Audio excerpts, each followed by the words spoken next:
All right. Feminine, the King of Wands. She is feeling powerful.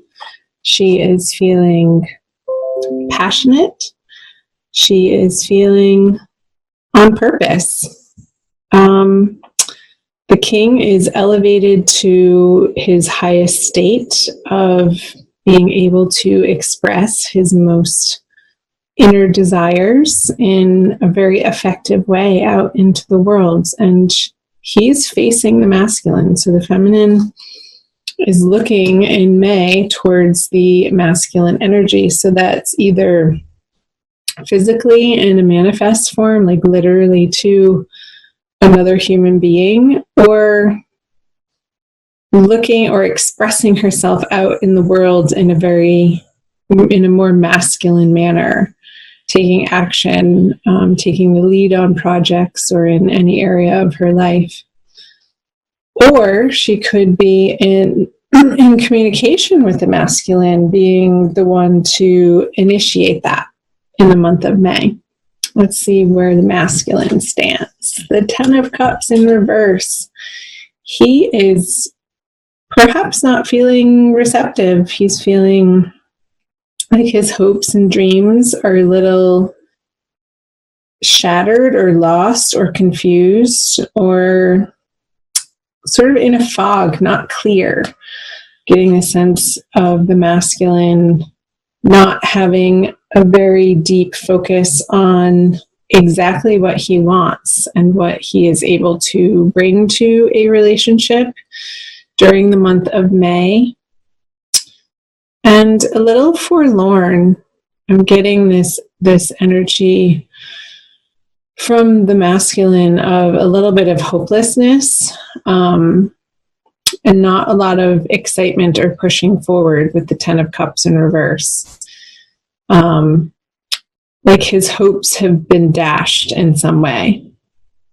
So let's keep reading, and the other cards generally illuminate these middle cards here. So let's see what's in his subconscious. The Page of Swords, the feminine has the Knight of Pentacles. So two people. Somebody else got the Knight of Pentacles in the feminine unconscious. There was an earth sign. It could have been Capricorn. I don't remember. Anyway, you might want to check out the Capricorn reading anyway. So the Page of Swords for the masculine in his subconscious realm is feeling a little bit fighty, a little bit aggressive, maybe like he's on edge about something in his world right now. And there's a sense of anger just below the surface that isn't even necessarily about anything to do with what's happening in the present. I feel like it's old stuff bubbling up to the surface right now that maybe he hasn't dealt with in a direct manner that could be affecting his everyday experience of the Ten of Cups being in reverse. So a little bit of aggression and sharpness with words and just his reactionary state is just right there. Like whoever's around him might feel like they need to walk on eggshells because any little thing can tip him off with the Page of Swords in his subconscious. It's sort of feeling this need of not wanting to hold back in his rash communications and just sort of letting it out however it's going to come out, with not much forethought or not a lot of planning or maturity around his communications. And him sort of feeling righteous in taking on that attitude. Pisces masculine.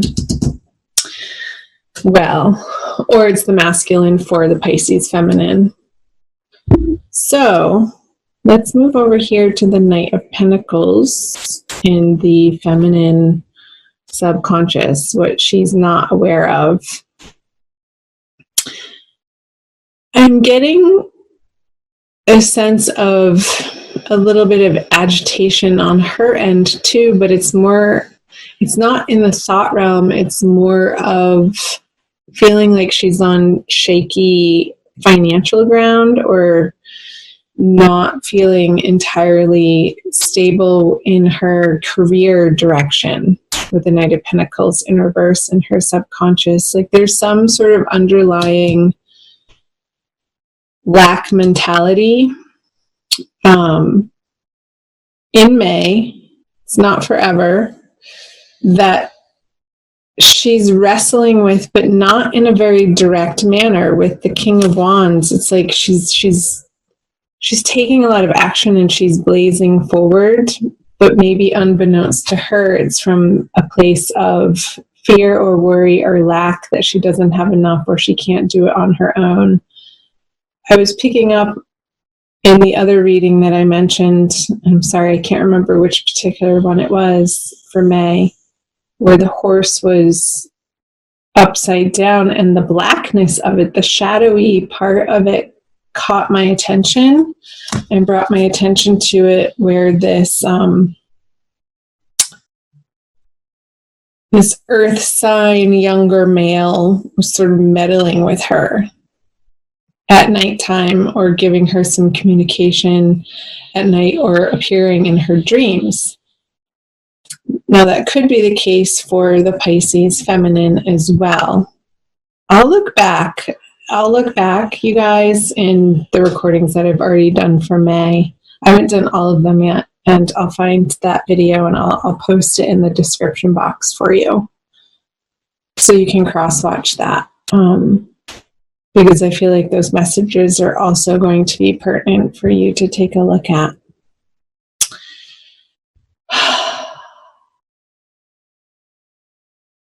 So yeah, I'm just gonna leave it there with the Knight of Pentacles. Something about her, a sense of lack or fear or worry of not making ends meet, and that propelling this action in her everyday world to sort of put a band-aid on that, and as a remedy to this, which isn't a bad thing. Sometimes necessity breeds some really good action in our lives. So let's see what she has in her conscious energies. The 7 of Swords, and the masculine has the 8 of Wands in reverse, facing away from the feminine. Let's start over here with the feminine. It's like she's wanting to take more of her share, or what's not rightfully hers.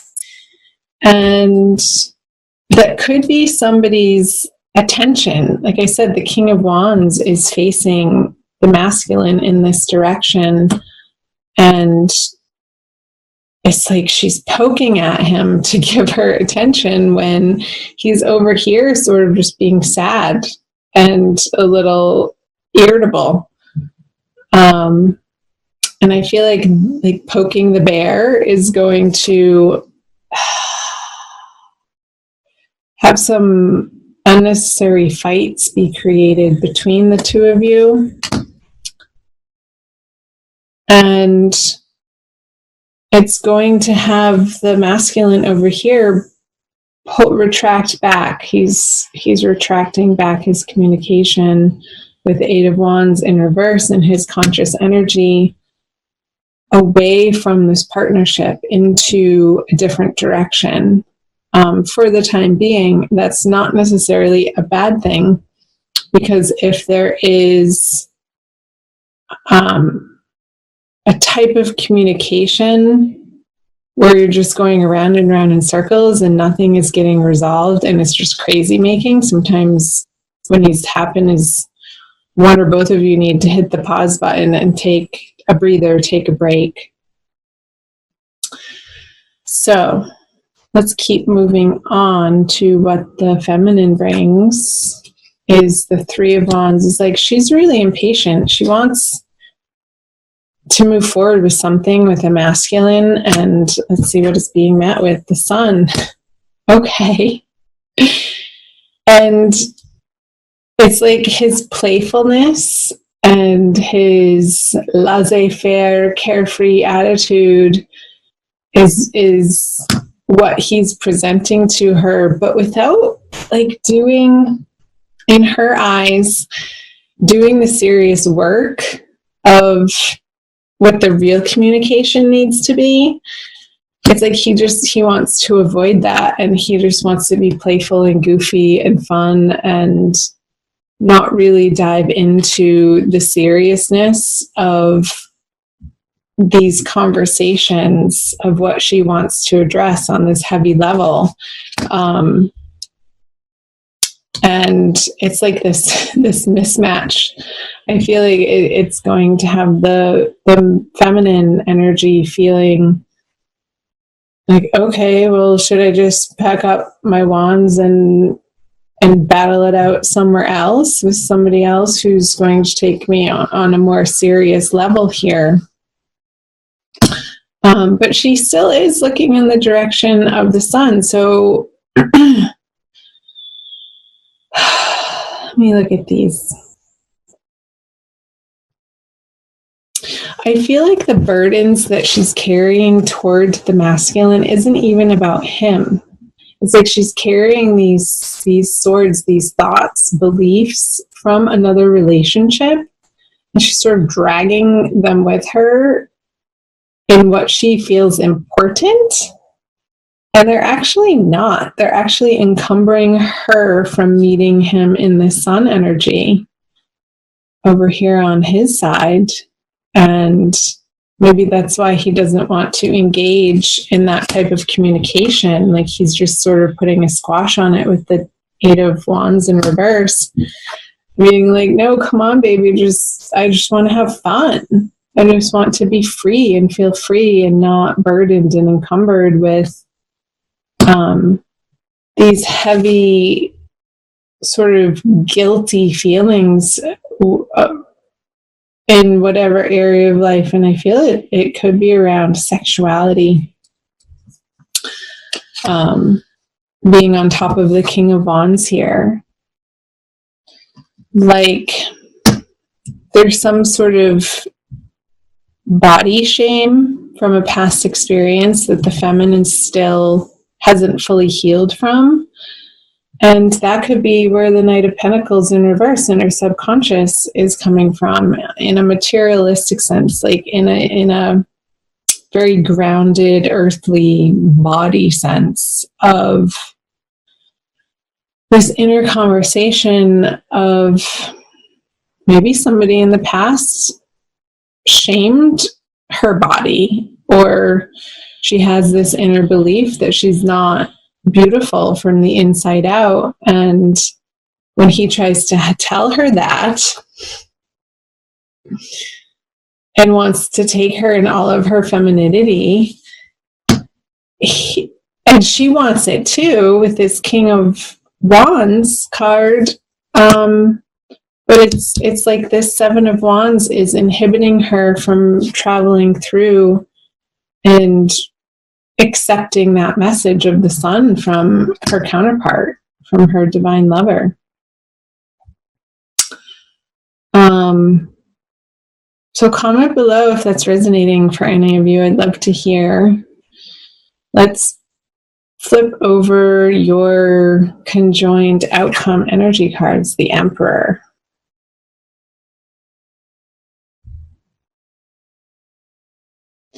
So I feel like you both want a certain amount of structure to the relationship.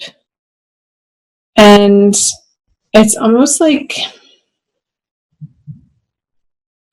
I want you each to rely on the feminine, to rely on this King of Wands energy, where you're very grounded and centered in your desires without letting this 7 of Wands conversation get in the way of that, and be able to move through the 3 of Wands towards the Emperor, meeting the masculine through the sun energy in his playfulness.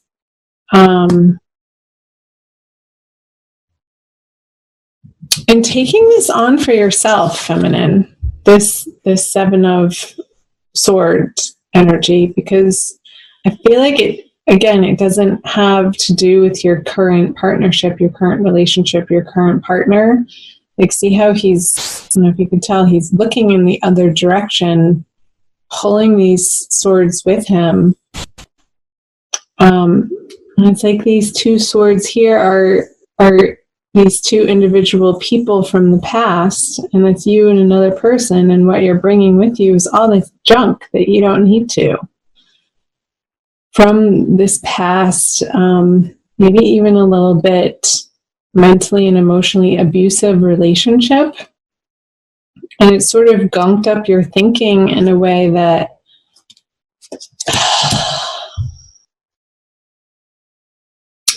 is preventing you from having as much fun as you could with your masculine counterpart, and creating this new structure for the both of you that feels really solid and dependable and reliable, and something that you both can use as a foundation to expand and grow into other areas of your life from.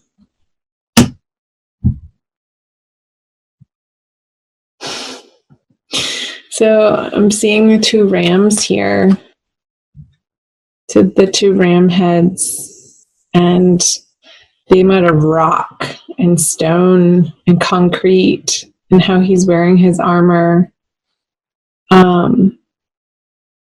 It's like this stubbornness with each other this month, and you each putting your head down towards each other. And you know how rams sort of back away from each other, put their head down, and then charge and just totally smash into each other with their horns. I just got that image between the two of you.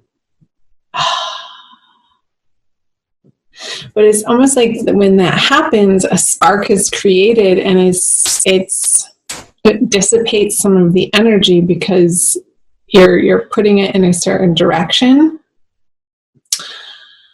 And there's like this dust that's created, and something else comes of it that creates this cloud of smoke that can go up from the two of you.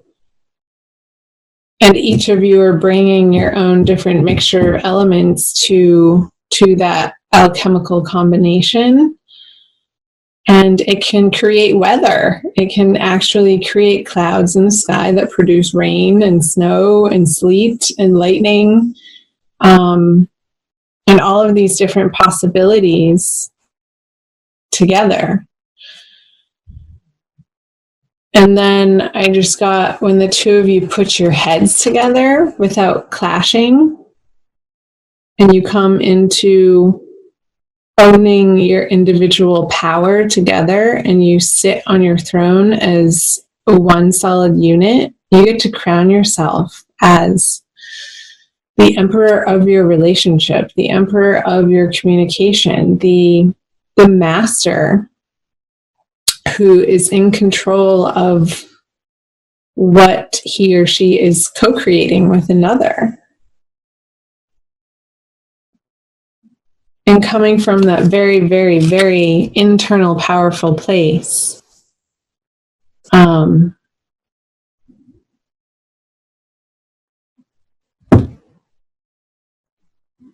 So, click your heels together. I just saw him like clicking his heels together.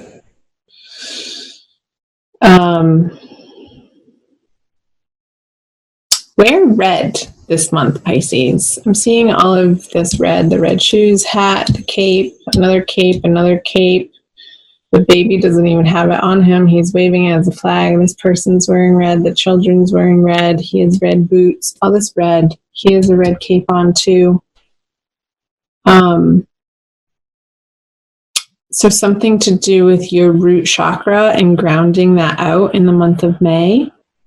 I'm going to pull a Crystal Wisdom Healing Oracle card for you, since I said the word chakra, by Judy Hall. For your Oracle message for the month of May, Pisces.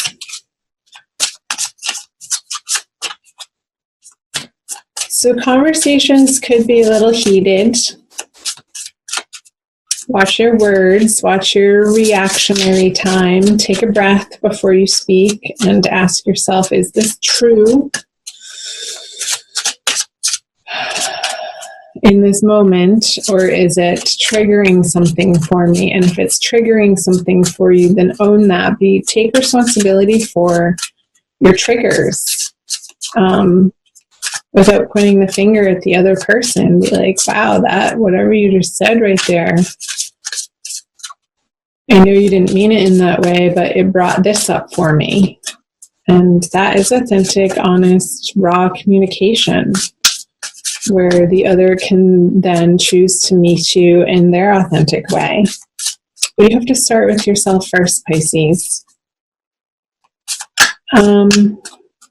And take on some nonviolent communication. Maybe get yourself in a workshop or a class. Whoa, I don't even know if I know how to say that. Rhodochrosite. Any of you have heard of that? Chime in down below. It looks like watermelon almost. Number 45. And I will read to you from the book, The Heart Reviver. Rhodochrosite teaches the heart to assimilate painful feelings without shutting down. Ha! That's what I was just saying when I was shuffling about being triggered, and keeping your communication open through those triggers without blaming. Dissolving denial and identifying ongoing detrimental patterns. It offers compassion, compassionate love, and forgiveness. You face the truth with loving awareness. Self-understanding. Deep down, you feel alienated, unloved, or unappreciated. A history of sexual or emotional abuse creates dis-ease. What was I saying here? And something about the body, in the body, for the feminine. Or you may have misused or feared your sexual power in the past. You may be repressing something you do not want to face. Irrational fears and paranoia and unacceptable emotions need to be acknowledged and transformed. I was definitely picking up that owning your sexual energy, feminine, in a more healthy, grounded, alive, empowered way. So healing some shame in May, I feel like is on the docket for you. Divination, time for a change of viewpoint. Begin to seek the gifts in your experiences rather than seeing the negative effects. Check out whether what you were taught in childhood is still relevant to the person you are today. And your healing insight for the month of May is releasing resentment from your heart creates well-being.